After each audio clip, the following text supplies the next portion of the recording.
Hello and welcome to week number 2 of NMP 600 Foundations of Nonprofit Management. How did week number 1 go for you? It would seem that most of you were successful in participating in the discussion forums and with your APA assignment. I hope that whatever technological issues that you did have in week number 1 have been solved, and that you are approaching week number 2 with more confidence. Just a reminder that if you are still experiencing tech issues, please do try to get in touch with Val Chavez. She is the online tech learning person here at BayPath, and she is specifically assigned to help our online students. So if you've been having difficulties with smart thinking or with the Tegrity recording log on, please do send her an email and let her help you. And also, please do stay in touch with me. And let me know what your issues are, how you're progressing. It's always a good idea to stay in touch with your instructor, both in this NMP 600 class, but any other online classes that you do have here at BayPath in the NMP program. It is always the best idea to stay in touch with your instructor so that he or she knows what your issues are and how you're progressing. And also, we're interested in your progress and want to be part of the successful completion of your program here at BayPath. So let's take a look at what the agenda is for this second Tegrity recording. Once again, it is to helpfully provide you with some context in which you can place your thinking or your reflections about the readings and the discussions here for week 2. This particular Tegrity recording, I'm going to be talking a little bit more about the roles of the nonprofit sector, which will hopefully provide you some context and some help in writing your assignment for week number 2. We're also going to be talking about the theories of nonprofits, and not all of what I'm going to be presenting here in the Tegrity recording is reflected in your readings. It's really just here to provide you with a little more context as we move forward in this important topic about the theories of the nonprofit sector. So let's take a look at the roles of nonprofits and talk a little bit about voluntary action. Last week, in the Frumkin reading, we learned that the nonprofit and voluntary sector is, as Frumkin says, the contested arena between the state and the market, where public and private concerns meet, and where individual and social efforts are united. So some scholars suggest that the sector is a uniquely American institution, a byproduct of our democratic free market society, if you will, which allows citizens to voluntarily pursue their conception of the public good. I'm not sure that I'm in total agreement with that statement, but think about it and see how you feel about that. Now, nonprofit organizations assume a rich diversification of roles in contemporary society.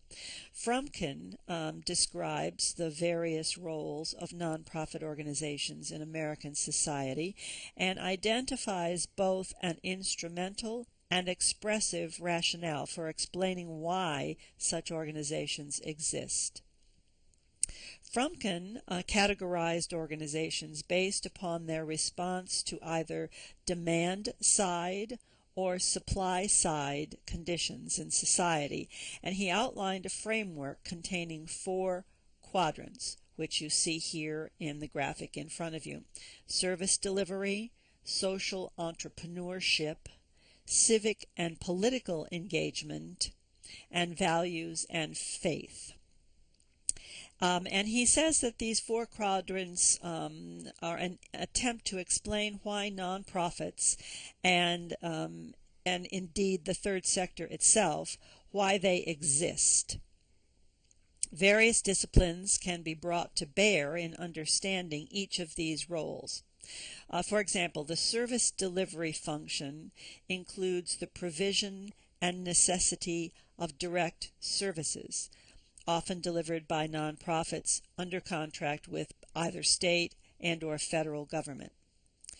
The social entrepreneurship role captures the innovation available within the nonprofit sector to identify solutions to current problems and to take risks that for-profit or government entities may not be willing or able to undertake. The civic and political engagement arena includes advocacy, social movements, and influencing public policy to support social change. And finally, the values and faith domain represents the expressive dimension of acting upon one's moral imagination for envisioning change. Exploring the meaning of nonprofit organizations across each of these varied roles requires a range of disciplinary approaches, which is why we take the time to explore the various theories about the origins of nonprofit organizations. You will recognize this particular graphic from last week's Tegrity recording. In contemporary society, scholars have identified a number of areas where sectorial boundaries blend and blur. Indeed, the nonprofit sector has always been positioned rather delicately between the business sector's market orientation and the government sector's drive to meet social needs. Changes in one sector affect the roles and the functions of the others. For example, since the 1980s, government has increasingly relied on nonprofit organizations to provide services.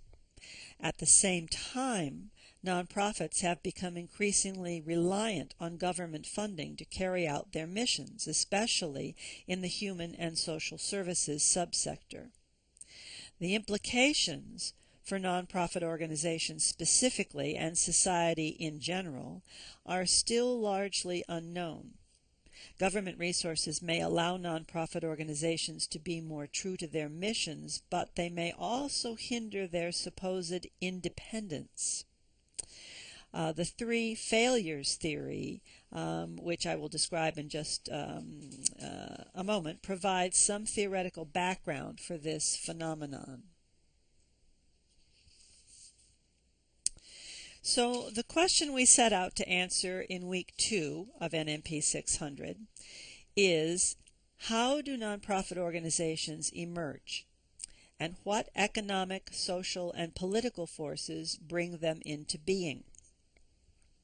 All of our readings this week present various theories that attempt to explain the origin, behavior, purpose, and value of nonprofit organizations in American society. So why are these theories important? Well, in brief, such theories help us explain and understand nonprofit activity, historically and in the modern day. And they provide us with a framework and a language for telling our story. So to whatever extent the theory captures the depth and the breadth of nonprofit activity, these theories are instructive. Economic, political, and sociological theories, in addition to historical approaches, when used together, help scholars answer questions about the roles and functions of nonprofit organizations, associational behavior, and philanthropic giving. But there is not and there should not be, according to Ott and Dickey, there should not be a single theory to explain what happens in the voluntary sector.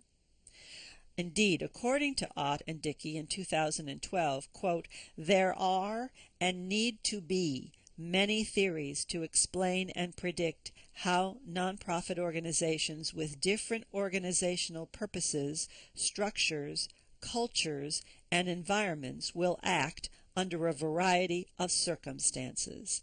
End quote.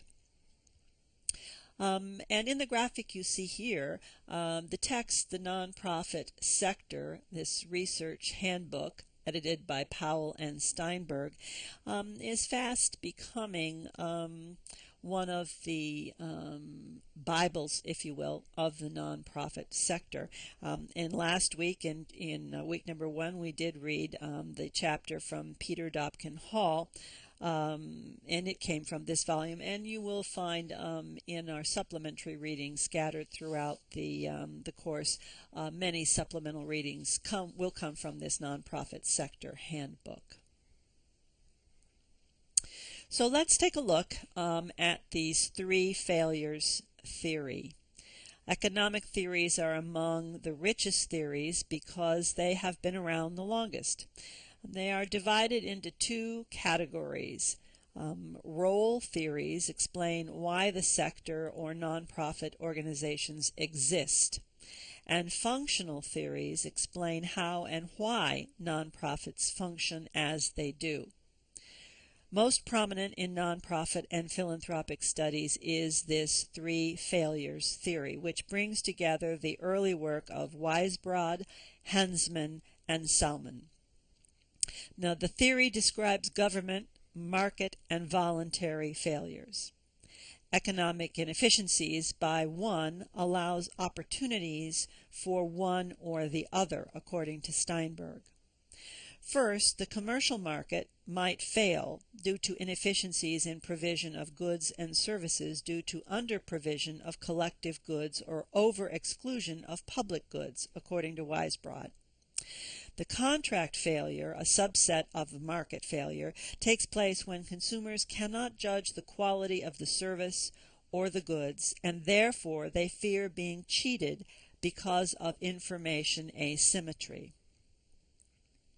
Nonprofits can overcome contract failure in 3 possible ways. The first, consumers may judge nonprofits more trustworthy because the non-distribution constraint reduces the incentive to cheat on the nonprofit's mission. Secondly, through motivational sorting, consumers may judge a nonprofit leaders as being less motivated by profit maximization. And third, nonprofits by their very structure allow consumers and donors greater control over service provision. The government failure, which the governments may try to provide public goods or contract out these services where the market fails. However, government action may be limited and fails in 3 scenarios. First, high demanders may be unsatisfied with the government's provision and seek supplemental provision through nonprofits. Second, the government may be too slow to respond to new needs, either because the need does not yet have majority support to pass new laws, or the bureaucracy is not yet established to implement the laws and services. Also, because government must adhere to bureaucratic regulations, a single set of rules or services that is most fair to everyone is generally instituted, still leaving space for commercial or nonprofit organizations.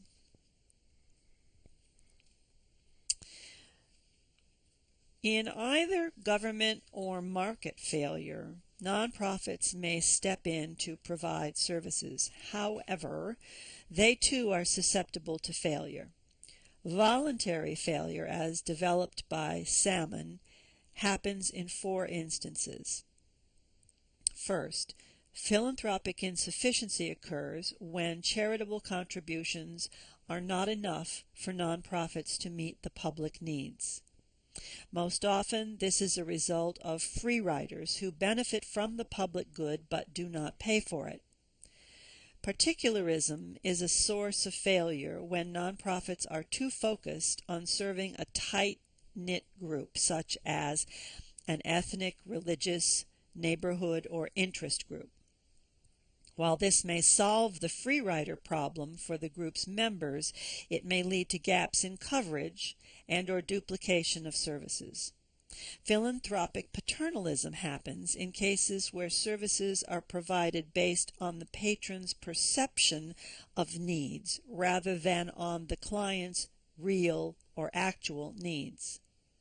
Whereas clients have a vote in public provision, clients who are dependent on a patron have little opportunity to voice their opinion. Finally, nonprofits may fail due to amateurism, that is, a lack of credentialed workers or systematic management practices. The three failures theory is limited to explain supply-side factors of charitable giving and does not consider the expressive and affiliative roles that nonprofits play. For example, the relationships fostered by nonprofits are collective goods in and of themselves, according to Steinberg.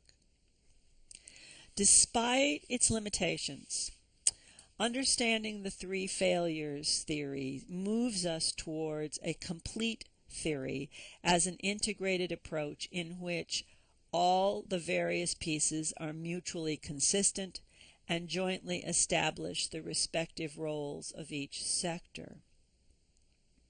Specifically addresses demand-side dynamics, which explains why individuals enter the sector. For example, when an entrepreneur cares about an issue, she considers how best to meet her objective by either transforming a nonprofit, founding a new nonprofit, founding or transforming another kind of organization, lobbying government, or using an existing organization. Her decision takes into account costs of entry, agency costs, resource availability, and regulation enforcement.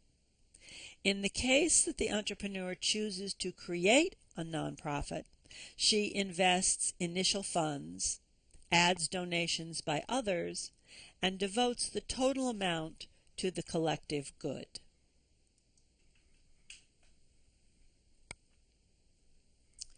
So let's take a look at some of the non-economic theories. As economic theories help us understand when consumers decide to volunteer their time instead of work or donate their money instead of spending it elsewhere, they are making economic decisions that impact the nonprofit sector. We live in a very complex social world, so sociological theories are equally important. The entrepreneur's ultimate decision, as described before, may equally be determined by the networks of people who will support her efforts. Regardless of the demand-side gaps put forward by the three failures theory. So therefore, social theories that identify and explain the roles of community networks of individuals, groups, or organizations, and the importance of community elites and influences for nonprofits are also very necessary. Social capital theory in particular is a major thread of social theory that provides insight for the development of affiliative behaviors and nonprofit organizations in society. Here you see a graphic in an attempt to discuss or explain social capital being the bonds of trust that we build in community. Here you see the quote from Adler and Kwan, "Social capital is the goodwill available to individuals or groups.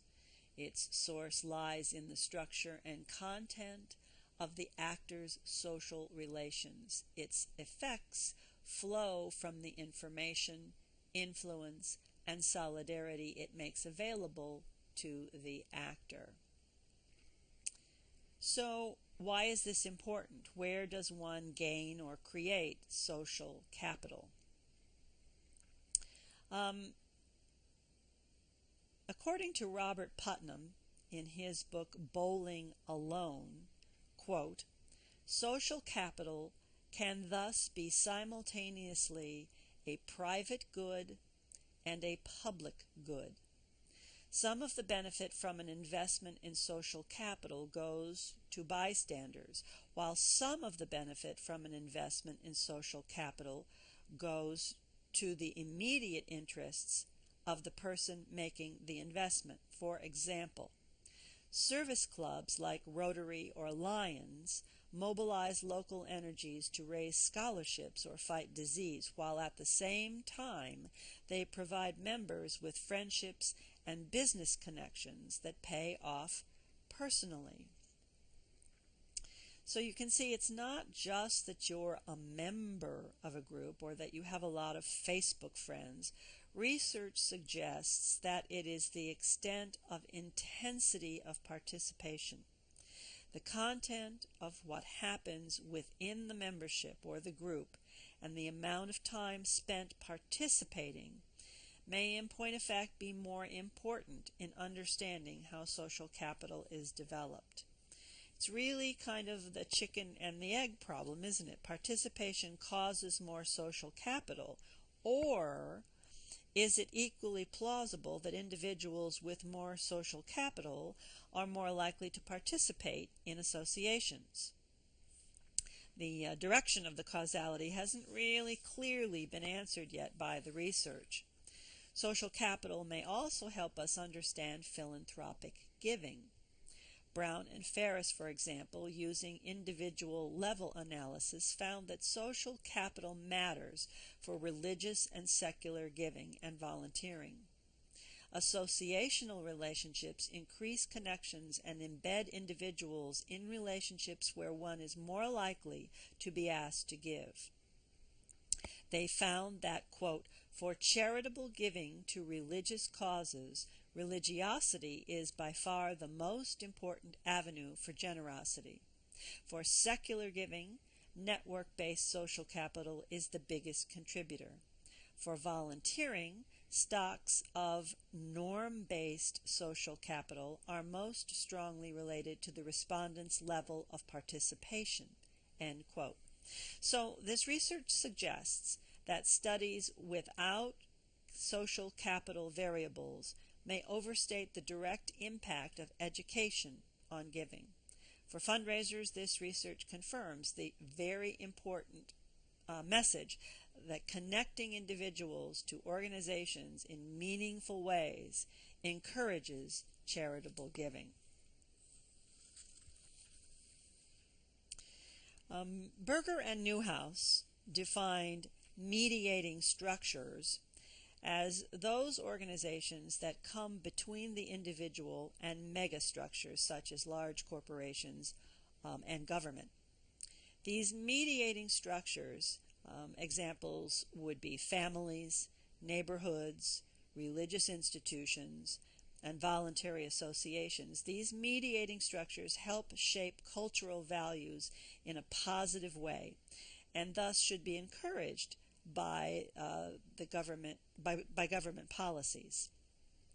Through these mediating structures, people are drawn to seeking the well-being of others. Most of the current models, economic and otherwise, try to explain the role of nonprofits using the public-private dichotomy and in reference to what nonprofits are not. We talked about that a little bit last week, the definition that it is the non-profit sector, so that the emphasis is on what we are not. Instead, Roger Lohman argues that the notion of the commons is a useful metaphor for nonprofits because it provides a powerful and more accurate means for explaining the unique mission and role of these organizations. Drawing upon the early work of The Tragedy of the Commons by Garrett Hardin, which basically says that when faced with unfettered access to a common area, individuals will exploit the available resources to their maximum advantage.